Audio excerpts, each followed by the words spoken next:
welcome everybody who has joined us today, our students, colleagues, OSIT members, and those who are in New South Wales, but also interstate and maybe even overseas.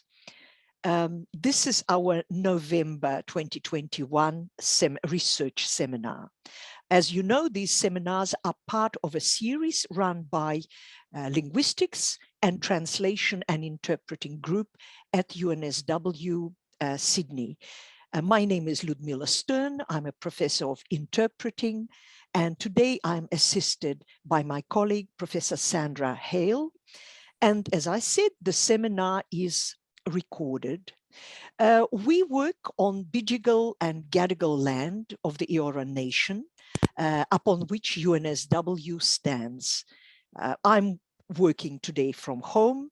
I'm on Gadigal land, and from here I would like to acknowledge the traditional owners of the land, water, and culture, and pay tribute to the elders past, present, and emerging.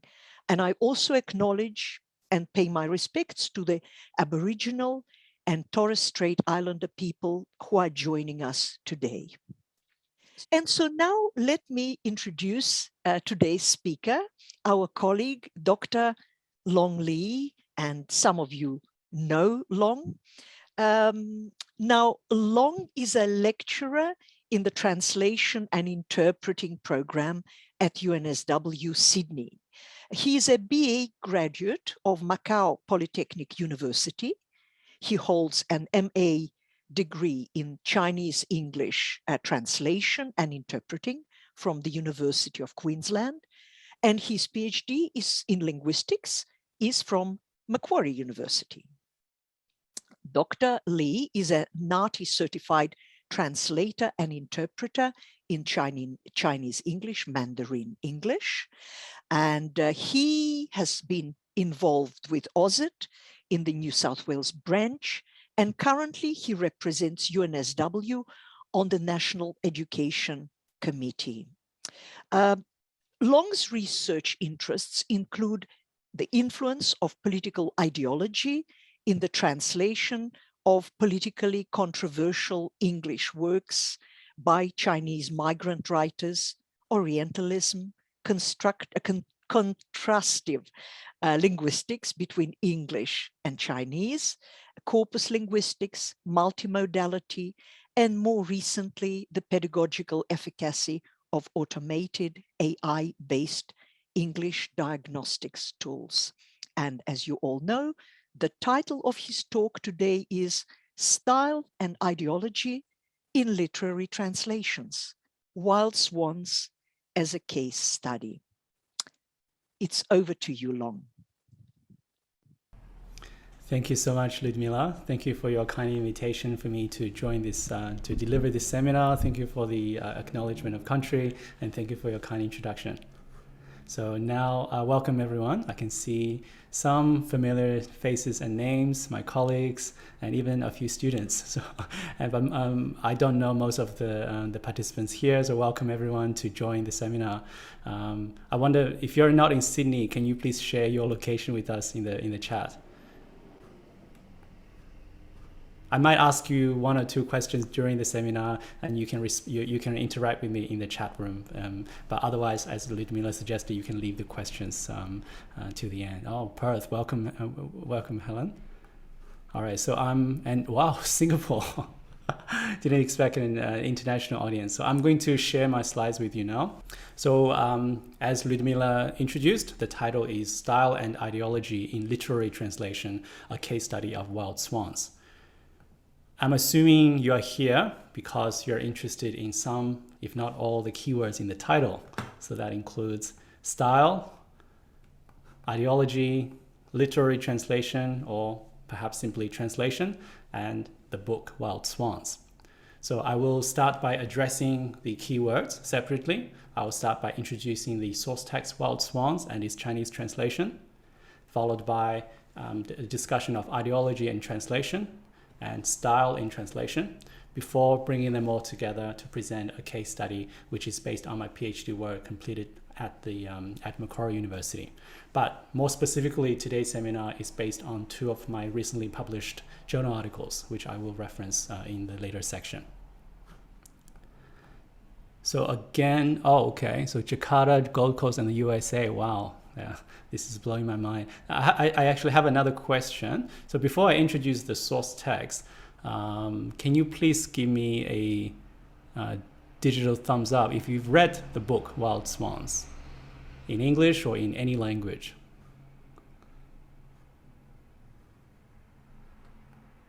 All right, okay, so quite a number of you have read the book. So I think that is a testament of the popularity of the English source text. So it was written and published in 1991. That's the English source text. And it was a family chronicle written by a female Chinese migrant writer, Dr. Zhang Chen. So I call it a family chronicle because it is not just this personal story of the author herself, but it also narrates the stories of her mother and her maternal grandmother. So in narrating the story of 3 generations of Chinese women, it also reinterprets China's history throughout the 20th century. And I became interested in this book because I consider it a highly valued text in the English language. And there are some obvious reasons for that. The sales figures is astronomical. It sold more than 15 million copies, and it's been translated into more than 40 languages, again highlighting its valuable status as a source text for many other languages to become interested. And it has won major book awards and has even inspired subsequent autobiographical works of Chinese migrants. So some of you may be even more familiar with another book called Mao's Last Dancer, written by Mr. Li Cunxin in 2003 and published right here in Australia. So there are many similarities as I've discovered from my PhD work. For example, chapter 1 of Wild Swans begins with the wedding of a young Chinese woman who was the author's grandmother. And then interestingly, the chapter 1 of Mao's Last Dancer, written by a male writer, also start with the wedding of a young Chinese woman who was the mother of the author, even though the mother isn't as big a character in Mao's Last Dancer as it is in Wild Swans. So clearly you can see the influence of this highly valued text on subsequent works. And it has been translated back to Chinese, if I may say that. Because the story originally took place in China and the characters were mostly Chinese characters. So the Chinese title is 红三代中国女人的故事, or it can be back translated as 红 stories of 3 generations of Chinese women. So you can see some differences there. The Chinese title is slightly longer, and you might notice that I haven't translated 红 into English, even though the author herself, Zhang Chen, claimed that Wild Swans is the English translation of the character Hong, which is part of her name and her mother's name. So I have argued that Wild Swans is an artistic recreation of the Chinese character Hong. It's not a faithful equivalence of Hong. And if you're interested in that debate, you can check out this paper down below. And you might also wonder, has Zhang Chen translated this book herself, creating the situation of self-translation, which indeed takes place every now and then?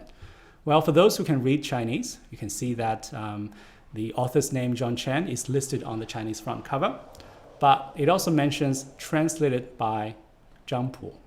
So the author didn't translate the book herself, even though she's clearly capable of doing so. She has translated some of her later works from English to Chinese herself. But in this case, it was translated by Mr. Pu Zhang, who is Zhang Chen's brother. So don't be misled by Zhang and Chen. They are the same Chinese surname, romanized in different conventions. And actually both conventions are accepted by Nazi if you're interested, if you're curious in that aspect. So it's a rather unusual translation scenario where if you imagine that your family has moved to Australia and your sibling has written a book in English and which becomes extremely successful, and then your sibling asks you to translate this book back to your native language. So I guess many of us who work as translators have never encountered translation in that way. But perhaps it is quite common for interpreting. There are many amateur interpreters who interpret for their family members and siblings. So it's a rather unusual translation scenario. And it has been, and also the source author is able to directly assess the accuracy and fluency in the Chinese translation because it's the first language of the author. And in fact, she has written a new introduction directly in Chinese for the 2006 version of the Chinese translation. So the author has contributed to the translation decision making and contributed additional text to the Chinese translation. It has been published in traditional Chinese by a range of publishers, mainly in Taiwan, but also in Hong Kong. But virtually unknown in mainland China because the book is critical of the contemporary China and the communist regime and therefore has been banned from the start. So I came across this book when I was doing my bachelor's degree in translation back in Macau. And I've held long-term interest towards this book and eventually decided to include it as part of my PhD project. So it's an unusual translation situation where the translation is into the source author's native language. And the source authors have directly contributed to the translation decision-making. So this situation also applies to the Chinese translation of Mao's Last Answer. That's why the Mao's Last Answer is also here. So in a sense, since with such contribution from the source author, it may pose a challenge to the typical notion of the source text being the golden standard for the accuracy in the book. In a sense, can we ask questions such as, can the target text be different but still accurate, or even more accurate than the source text? Let's say if there are some flaws in the source text or little problems, can the source author and the translator then take the translation as an opportunity to make certain correction and improve the source text based on the reception of the book? And from my earlier impressionistic reading of the Chinese translation, some shifts, there were quite liberal shifts, and some of them struck me as being ideologically invested. And I'll show you one example, which is quite dramatic. So this is from a chapter which narrates the Second World War, and Japan has just retreated from the northeastern part of China, Manchuria, and the communists took over before the Kuomintang came back to rule the area. So even though the book is critical of the Communist Party, at times it acknowledges the good work that the communists did. So here the source text writes, the communists soon restored order and got the economy going again. The food situation, which has been desperate, improved markedly. You can see some credits given to the communists. How about the Chinese translation? 社会治安受到控制. So social order was brought under control. I think even without in-depth linguistic analysis, perhaps many of you would agree that these are such a rather dramatic and wild shifts and omissions that in normal circumstances would not be justifiable, right? So the source text mentions 3 contributions of the communists. So it is stated that the communists restored social order. It is also stated that the communists restored the economy. And even though it doesn't directly say that, it can be implied that the communists also improved the food situation, right? So 3 credits given to the communists, all but deleted in the Chinese translation. The source text also mentioned desperate food situation. We all know the importance of food security, but this desperation was also deleted in the Chinese translation. And last but not least, because the communists have been omitted, the social order becomes the beginning of the Chinese translation. So the reader attention is drawn to the social order rather than the communists who made these things happen. So isolated shifts like this made me wonder whether the Chinese translation published in Taiwan presents an even stronger anti-communist ideology than the source text. So this hypothesis has since then been rejected, and I'll talk to you more about this in the second half of the seminar. So now I'll briefly discuss ideology and translation. I included a portrait of Mao at the Tiananmen Square because Mao is actually a central figure in this book, in this autobiography. So we know that language is an important, probably the most important vehicle for ideology to circulate.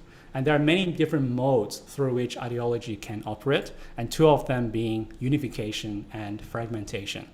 So if we understand ideology as ideas that serve to sustain or resist unequal relations of domination and subordination, then there is a need to create different groups.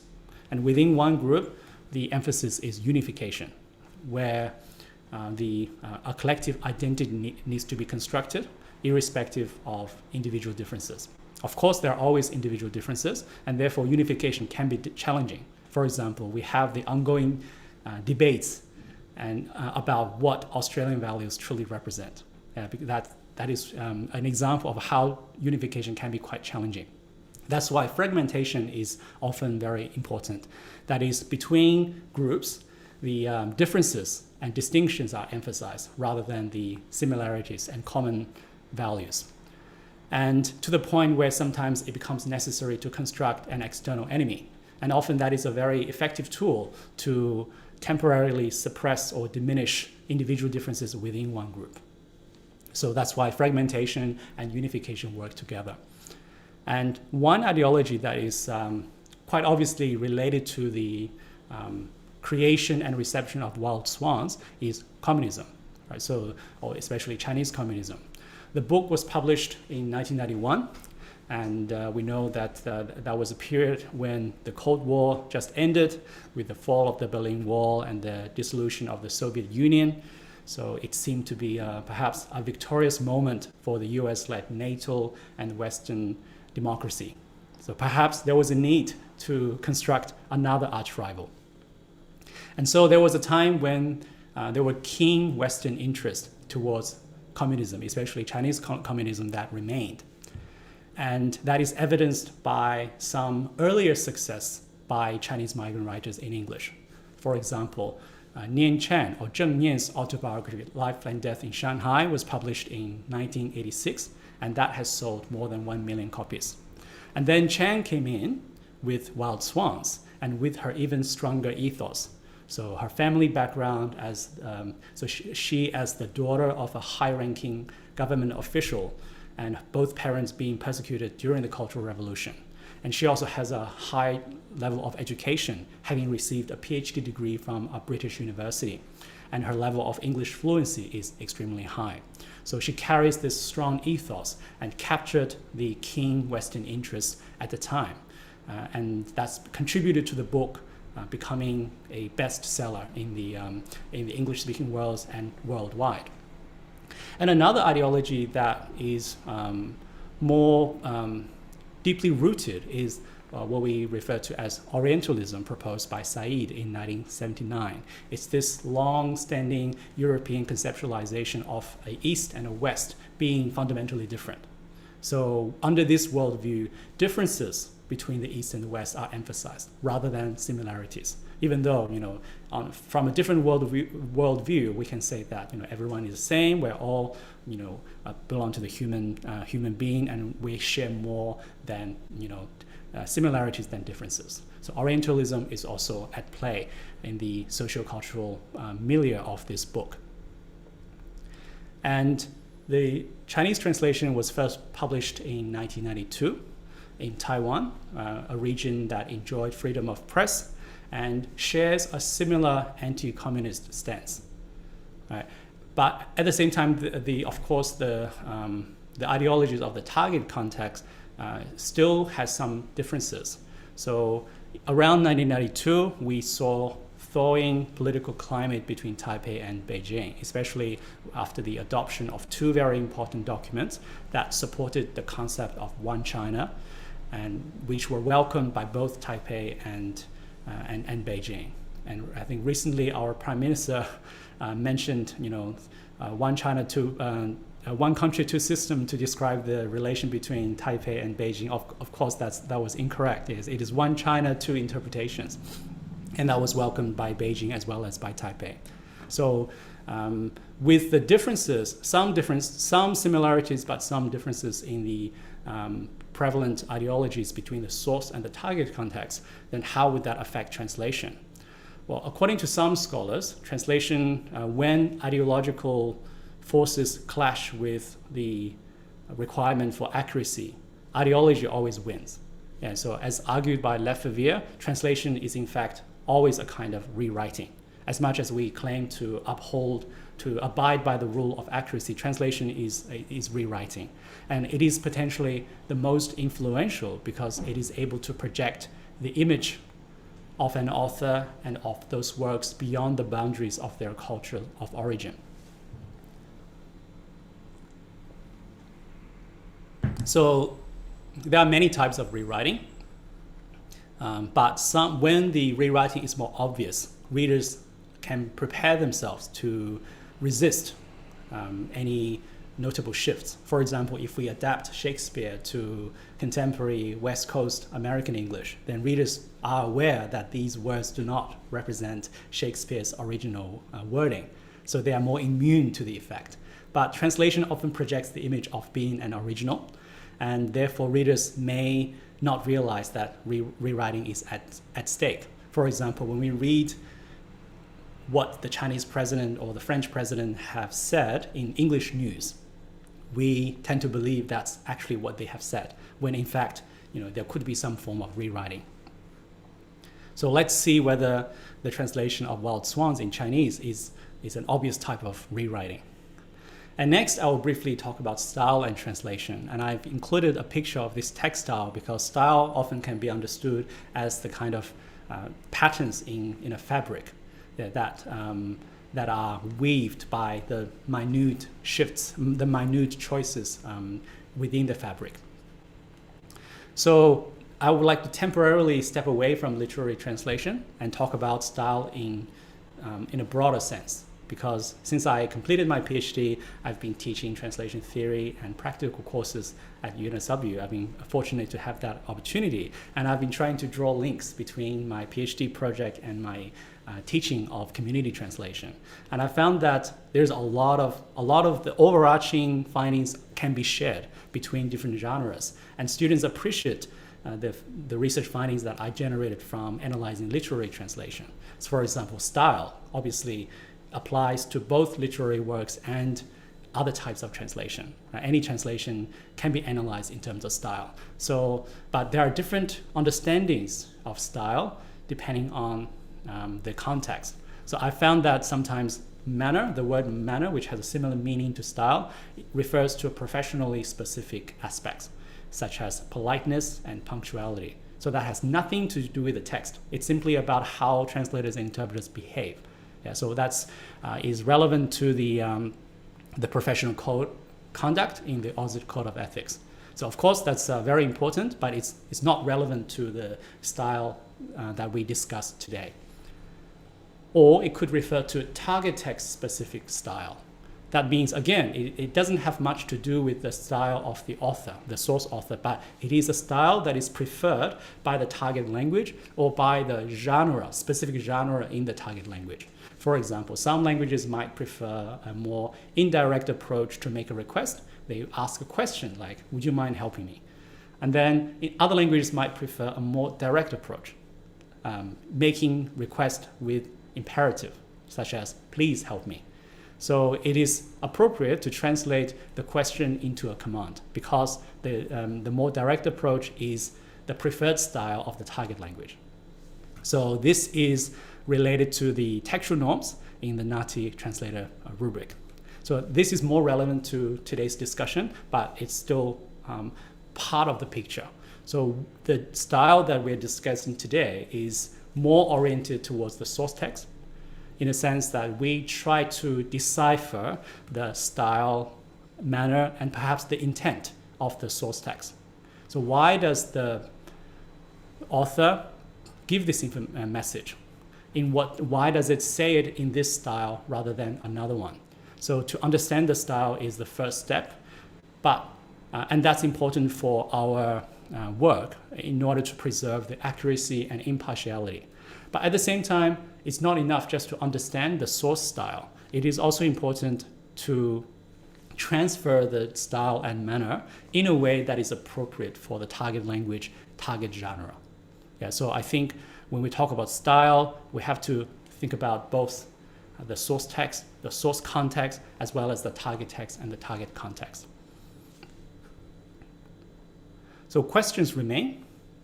How can we determine the style and manner in which the message, or what we call the propositional content, is conveyed? And of course, whenever we read a text or hear something, we can have subjective intuition, we can have a hunch, but can we move beyond the individual's intuition to give a more or less objective or less subjective, more objective account, so that which is usually very, very important in translator training. Yeah, when we try to explain a choice to multiple people who may, have very different opinions about what the style and manner is. And are translators and interpreters allowed to have our own style? That means we may shift styles in our translation and interpreting. If so, do these shifts have consequences? So to answer the first question, to move beyond intuition to a less subjective evaluation of style and manner, I suggest that it is very useful for us to turn to a neighboring discipline called stylistics, which is dedicated to the linguistic study of style. And stylistics is primarily concerned with what is prominent or remarkable in the language of a literary work. That is, what is being linguistically foregrounded. So that was a notion that was originally proposed by Mukarovsky, but has since then been subject to different interpretations. So the great linguist Michael Halliday has defined foregrounding as motivated linguistic choices having consequences even to the point of drawing reader attention to a preoccupation. So it's like the fabric that we saw earlier. So linguistic choices are like those threads that form certain patterns, and then patterns may converge that will guide reader attention to something that is that the author consciously or subconsciously want readers to pay more attention to. And I believe that is one framework for us to analyze the intent of the author. What is the linguistic patterns that the author has created to draw our attention to? I think that's a very revealing aspect of the intent of the author. And so the branch of stylistics that is primarily based on Halliday's systemic functional linguistics is called some functional stylistics, and it is concerned with how meanings are constructed linguistically and foregrounded in relation to a context. So we can use grammar to study style and meaning, which gives us more analytical framework to analyze style and meaning. And at the same time, when we conduct translation research or any bilingual research, we need to be sensitive to any inherent linguistic differences between the source language and the target language. So what I mean is sometimes before we label something as a translator's deliberate choice, we need to take a step back and think whether that is really the translator's choice or whether that is merely a reflection of the preferences of the target language, which means any good translators would have taken the same choice because that's the preferred style by the target language. So that's why it's very important to understand typological differences before we draw any conclusions about translators' own style or the author's own style. And here I propose translativity as an empowering tool to study style in translation. So translativity is a lexicogrammatical system within the grammar of systemic functional linguistics. And of course, it is just one grammar system, and it can be analyzed in conjunction with other lexicogrammatical systems to reveal the ensemble effect of the convergence of patterns So it's useful to focus on one system, but sometimes we need to look at more than one place in order to have a good big picture of whether the system work together to create the same a particular pattern. So it is the lexical-grammatical resources that we use to represent who does what to whom, what, where, when, how, and why. So essentially, we can say that is the propositional content. Yeah, that is the core part of the meaning. Yeah, the what's going on and who has done what to whom. But I argue that transitivity is more than just the propositional content. It has a lot to offer in terms of style as well, the style and manner. And I will explain more next. So when we analyze a clause, we can divide the transitivity structure into participant, process, and circumstance. And each can be further categorized using functional grammar. So for example, this clause here, the boy is kicking the ball in the park. So we can say that this clause has two groups of noun, nominal groups. The boy is one, and the ball is another nominal group, and there is a verbal group kicking. And then there is also a prepositional phrase in the park. But if we analyze transitivity, then we can use functional labels such as there is a process going on, which is kicking. Yeah, kicking is happening. And then two participants are involved in this process. So the two nominal groups are both can be called participants. So the boy is participant 1, and then the ball is participant number 2. And the park is not involved in the kicking because it is merely the circumstance in which the kicking is taking place. And we can analyze the participants further to distinguish them. So obviously the ball is affected by the kicking. It doesn't initiate the kicking. So we can label the ball as a medium. And then the boy is the one who brings this process into being. So that we can call it the boy an agent. And why bother analyzing the participant roles in such great detail, in such painstaking effort? Well, as argued by Hassan, part of the basis of our perception of what a person is like derives from knowing what sort of participant roles are ascribed to that person.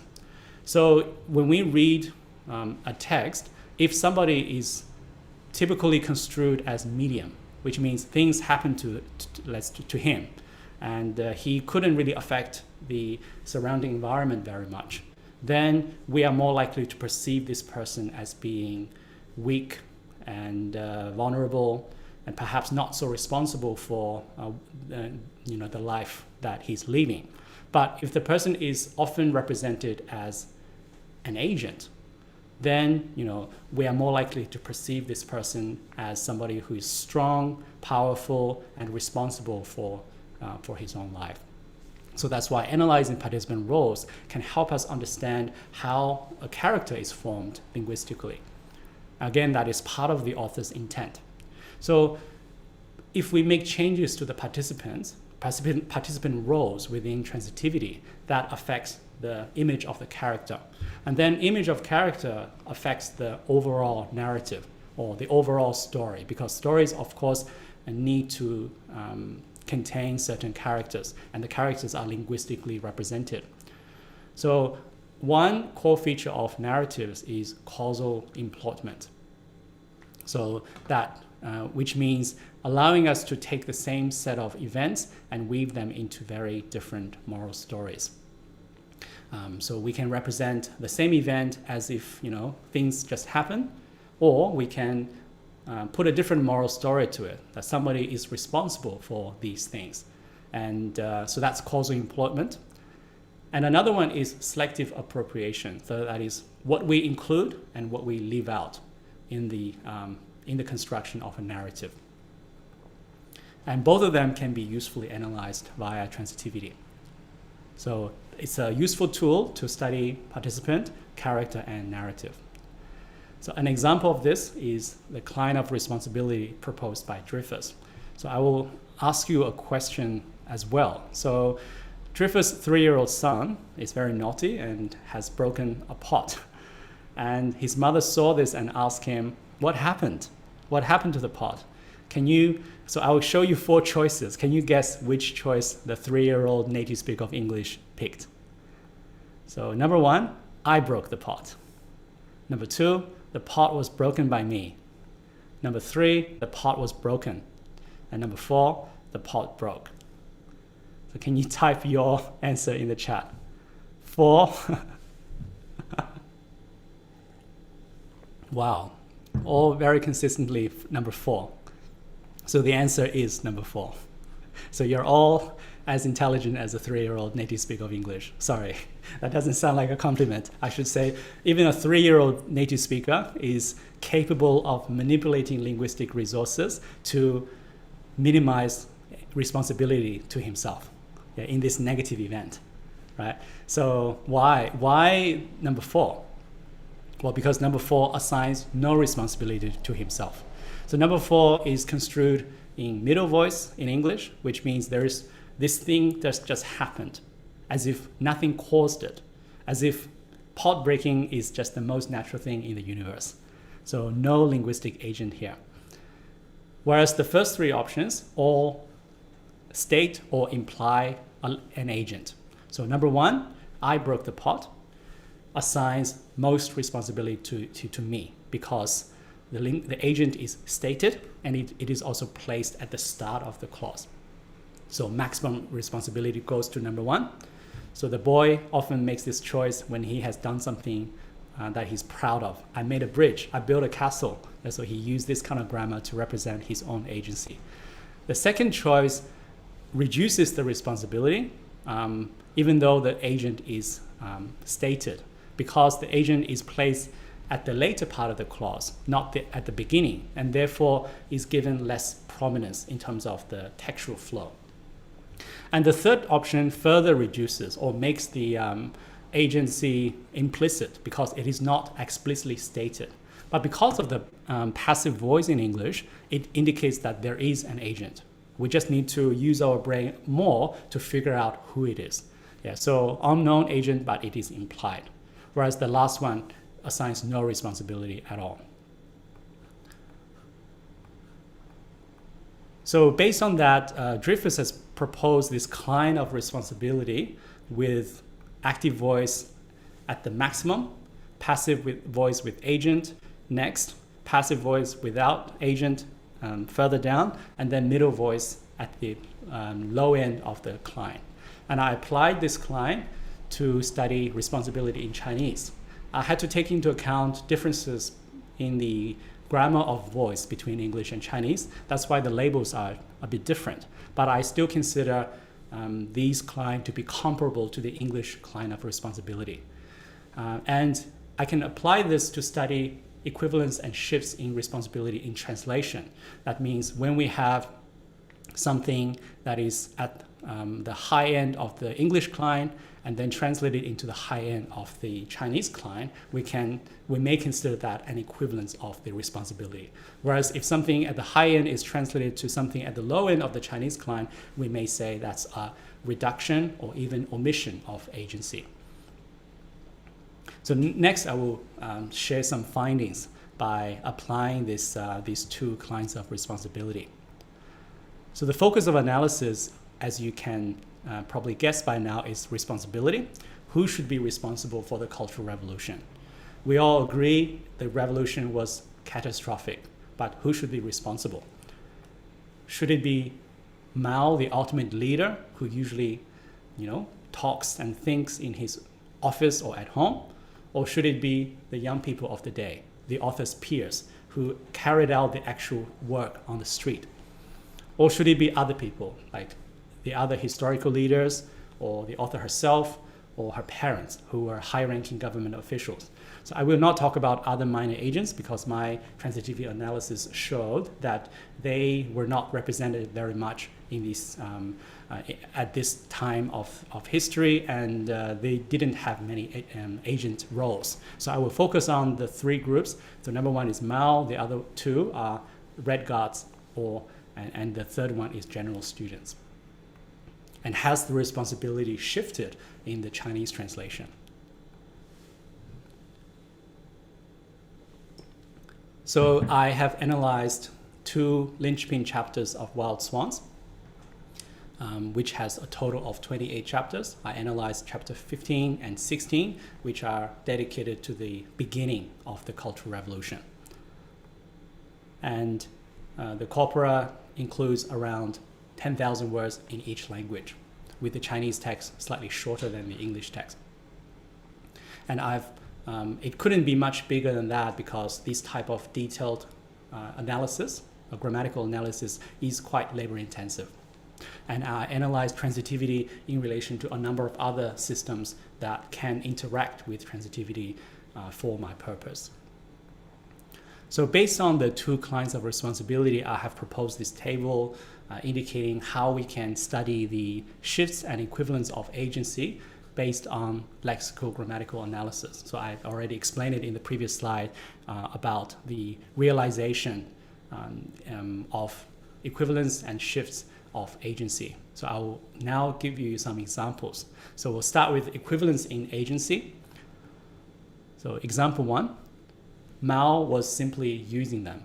So here it's about Mao using the young students. So at the start of the Cultural Revolution, the author claimed that Mao didn't really trust the young people. He was merely using them.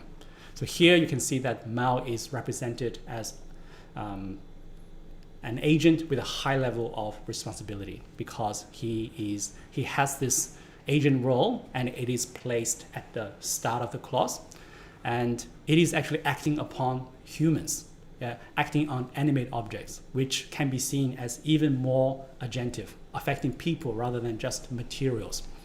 So highly agentive roles in English. And then, well, I would say that this type of active voice usually doesn't cause too much problem in translation. It's not too problematic to translate them. So unsurprisingly, the Chinese translation preserves the equivalence. 只不过是利用它们. He was merely using them. So even though Mao is elliptical, as is quite common in Chinese, because subject is not compulsory in a Chinese clause. But this is grammatically recoverable. And you can see that there is the same participant type, so actor acting on a human object. And the process type is the same, it is active, the same voice or equivalent in voice, and also the theme choice is the same. The agency is also at the start of the clause.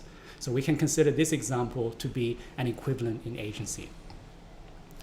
Another very similar example, Mao hailed the Red Guard's actions as very good indeed.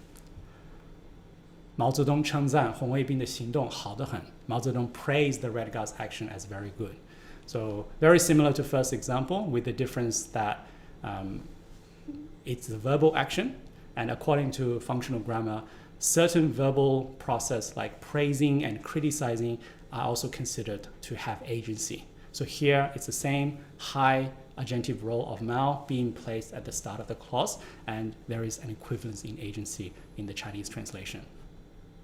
So you might be getting bored now thinking that isn't this quite straightforward? Shouldn't this be the default approach of translators? Well, actually, examples like this are not the majority. I have a lot more examples to show in terms of shifts in Mao's agency. So the next is a reduction of Mao's agency. Mao had sanctioned the mass rehabilitation. Same, right? So highly agentive role of Mao at the start of a clause. And then the Chinese translation is 大规模解放干部是毛泽东批准的. Mass scale rehabilitation was by Mao approved. So this example is really interesting because Mao's agency is still here, but the position has shifted from the theme position, the start of a clause, to the middle of a clause. And therefore, we can consider this a reduction of agency because the textual prominence is reduced.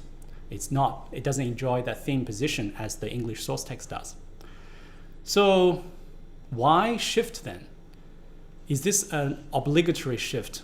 Well, obviously the answer is no, because we've seen equivalence being maintained in the first two examples.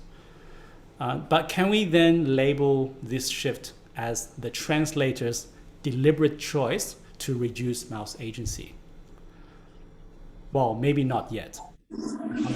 Often, translation is a complicated process where translators have to take into account many different factors. One common reason for us to shift the theme is to improve fluency. Yeah, we often have to shift the syntactic structure so that the translation is smoother and more readable. So that could be a reason. So let's analyze the code text a bit more. And so if we read the English source text, poor health was one reason mother did not go to work. But the most important reason was that my father had not been rehabilitated, unlike most capitalist roaders. Mao had sanctioned the mass rehabilitation not because he had at last come to his senses, but because of whatever reason. So clause 1 starts with poor health, and then the rime is about the reason the mother did not go to work. And then clause 2 starts with the most important reason. So you can see that the reason here echoes the reason in the rime of clause 1. So creating a smooth transition from the previous clause, the end of the previous clause to the next one. So that's what we call a zigzag pattern. It's quite smooth. It's helpful to readers.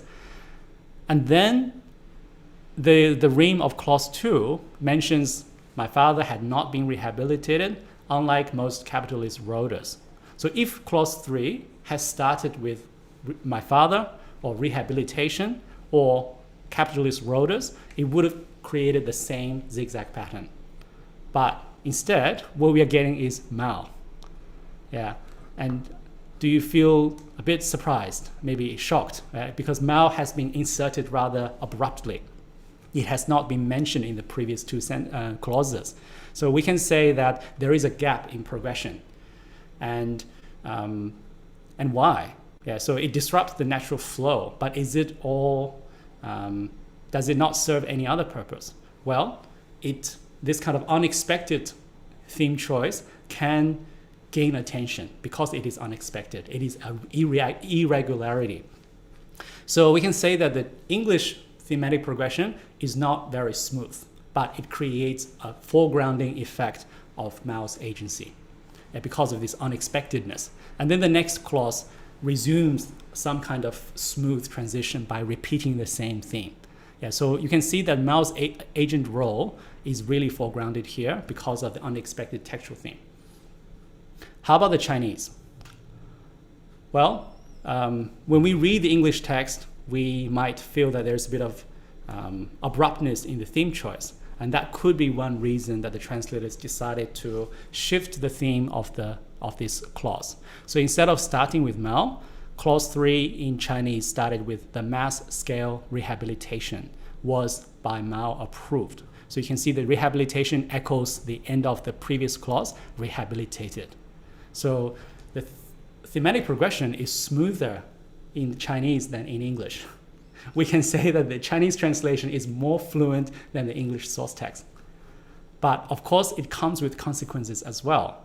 Improved textual flow, but loss of the foregrounding effect of Mao's agency.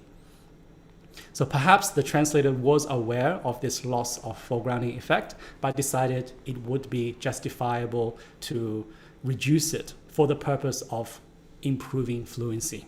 And that must only be okay if foregrounding Mao's agency isn't the top priority in Chinese as it seems in the English source text. And we have more examples. So further down the line of shifts, we have omission of Mao's agency. So Mao also set up a new body, the Cultural Revolution Authority. The Chinese translation is 中央文革小组正式成立. The Central Cultural Revolution team officially set up. So it is the kind of neutral voice as if the team just set itself up. The Mao's agency is omitted. But we may say that the omitted agency is still retrievable because with our life experience, we know that this kind of human organization don't set itself up. There needs to be an external agent. And based on the context, it would be clear that it is Mao who set it up. But readers have to work harder to work out that link. And we have even examples of omission of Mao's agency that are irretrievable. For example, Mao wanted to make a preemptive strike and destroy the man he regarded as China's Khrushchev, Liu Shaoqi, and his colleague Deng, as well as their followers in the party. The whole clause complex is omitted in the Chinese translation. And these are not general knowledge that are known to readers in Taiwan. Yeah, so there's no way readers can retrieve this information elsewhere. So we've seen quite dramatic reduction, implicitation, and even omission of Mao's agency. How about the agency of the young people? Have they followed the similar pattern in this translation? Perhaps the Chinese translation is simply a condensed version of the English source text. Well, we've actually seen the opposite trend. Agency of the Red Guards have increased and been made more explicit. An example, bonfires were lit to consume books. So Red Guards were raiding people's homes, and sometimes they would set fire to books. The English sentence has a prominent stylistic feature, right? So it is passive voice. Bonfires were lit. So there is no mentioning of who is lighting the fire, but readers' attention is drawn to the fire itself. And the Chinese translation is 红卫兵们烧书, the Red Guards set fire to books. So while it's quite contrastive to the shifts with Mao's agency, the Red Guards' agency are made explicit and placed at the front of this clause. But some of my colleagues who are experienced Chinese translators might say, well, this is a shift from English passive voice to Chinese active voice. It is a common technique. I agree. In fact, I often encourage my students to consider the same technique because passive voice is less common in Chinese and is associated with negative connotation, especially in spoken discourse. But here, it is written discourse, and it is a negative environment. So I would argue that passive voice would have been effective. Yeah, so choices like 书籍被付之于炬, books were set on fire, would have done the job of not mentioning the actual agent, because the English source text seemed to want to draw reader attention to the destruction rather than the young people who were causing the destruction. So there is a choice not to explicitate the agency, but that choice wasn't taken. And of course, examples like this on their own cannot be used to draw a conclusion. It could have just simply be the common technique of changing English passive voice to Chinese active voice. But when we have multiple examples like this, they can have an accumulated effect of creating an image of the young people who are more agentive and more responsible. So there are many other examples as well, of course. And these examples are representative of the overall quantitative shifts in the representation of the three main agents. So the gray part represents the overall participant roles, and the blue part is the number of agents. So you can see here that Mao is not only represented less overall in Chinese, but also less in as agent. On the other hand, the Red Guards and the general students are not only represented a bit more in Chinese, but also more as agent. So the responsibilities seem to have shifted from Mao in the English source text to the young people in the Chinese translation. And why there is a great reduction of Mao's agency? When I looked at the clusters where this type of reduction happens more intensively, I noticed examples like this. Yeah, so what we saw earlier, he wanted to. What does the word wanted indicate? Is that something that actually happened and was observed? No, right? It was some mental activity by Mao. It is irrealis, that is not really open to interpretation, open to observation. So because it's in the Mao's mind and the author herself never met Mao, so it must be considered at least partially speculative. And we see this type of shifts where there's a great exploration of Mao's mind. So there are, if you remember, about 150 instances of Mao in the English source text, and 30 of them were censored So a great exploration of Mao's mental activities, his perception, he saw, his cognition, he knew, his desideration, he wanted, and his emotion, he liked or hated. But this has been dramatically decreased to only 8 instances. So a clear reduction of the representation of Mao's mind. Again, the opposite trend applies to the young people. The representation of their mental activities slightly increased. At least it didn't didn't decrease. Like this example, more pupils had been following Zhang Chen's mother the moment she arrived. So in the English source text, the students seemed like unthinking machine or unthinking robots. Yeah, they just followed this person, this leader, as soon as she arrived. Yeah, without any perception. But the Chinese translation is 学生们见她来了就围拢了过来. Pupils saw her coming, then moved closer. So seeing her come is not a lot of perception, but it is at least something. Right? And when we have, so the students are represented as having more awareness of the surrounding environment and what they're doing. And therefore they should be held a bit more responsible for their actions, rather than in the source text when they are merely following the directions of leaders. So again, one shift is insignificant, but when we have patterns like this, that can alter the image of the young people. So the great reduction of Mao's mental activities, again, so mentalization can be used to signal Mao's culpability. So it's like the difference between manslaughter and murder, with murder being intentional and therefore more culpable and punished more severely. So perhaps that's a reason why Mao's mental activities were explored in great detail. And perhaps interpreting Mao's intention to make him look more culpable is part of the source author's intention. Yeah, so we analyze the source author's intention by how she constructs different images. But as we mentioned, detailed mentalization must be considered at least partially speculative. However, this has been greatly reduced in the Chinese translation. Therefore, the link between the Cultural Revolution, the great calamities, and Mao's intention has been weakened in Chinese. And that changes the characters of Mao and the young people, resulting in the change of an overall narrative as well. And this is my very clumsy attempt to visualize the two narratives. So in English, you have the upheavals in the author's life, her own personal experience, her family, teachers, and friends' personal experience. So these are difficult to verify, but difficult to challenge as well, because if we trust Chen's ethos, then we trust that these personal experiences are true. And then, of course, these personal stories happen because of broader upheavals in China. And partially that is, we have to also rely on Chen's ethos, but these larger historical events have also been documented and therefore is verifiable.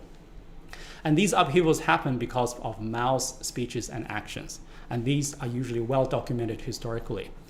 But what's important and foregrounded in the source text is that there's great mentioning of Mao's mental activities and his intention. And therefore his speeches and actions are all intentional. And all the personal tragedies can be traced back to Mao's mind. However, the problem is these mental activities are not really open to chance observation. And then the narrative has shifted into something that de-emphasizes Mao's mental activities and intention. But the focus now is more on sharing personal stories, which, as we mentioned, it's difficult to challenge because they all rely on Chen's personal ethos. So here is a summary of the translation shift from English to Chinese. So Mao and his responsibility are linguistically foregrounded in English, but less so in the Chinese translation. Mao's mind is explored in great detail in English. Again, there's less speculation about Mao's mind and slight increase of the mentalization of the young people. And Mao is singled out as the arch villain in English. In the Chinese translation, the the Chinese people, especially the young people of the day, are held collectively more responsible. And there's more subjective interpretation of Chinese history in the English, but the Chinese text focuses more on sharing personal stories and less on interpreting history. And lastly, some potential contextual reasons for such dramatic shifts in translation, especially in the overall narrative. So one reason could be the interventions from the copy editors, publishers, and even the translator. While Wild Swans is presented as John Chan's individual work, it is known that the book has been subject to external editing from multiple authors, such as her own British historian husband, as well as another popular historian. So to what extent has this book been subject to such editing? And to what extent can this book truly represent John Chan's personal story? So this remains a question. And the translator, who is also the brother, may hold different memories and opinions of the family history. And because he himself participated as a represented participant in the book, he may feel justified in correcting certain elements that he does not agree with.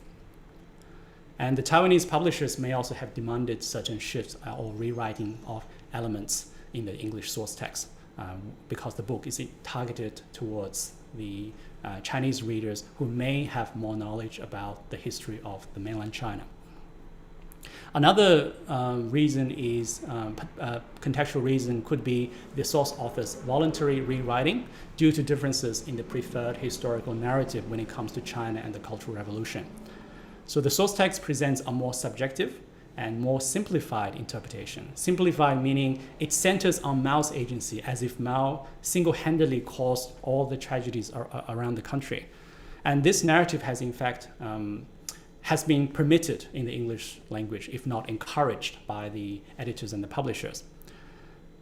But it has drawn a number of scholarly criticisms, and perhaps the Chinese source text could be a response or a preventative measure to correct certain elements in the English source text by presenting it as more of a personal story, which is more congruent with the genre of autobiography. Of course, autobiographies we expect autobiographies to mainly share personal stories rather than present interpretations of the history. So perhaps that is also another reason that there has been significant shifts in the Chinese translation where the source author also participated in.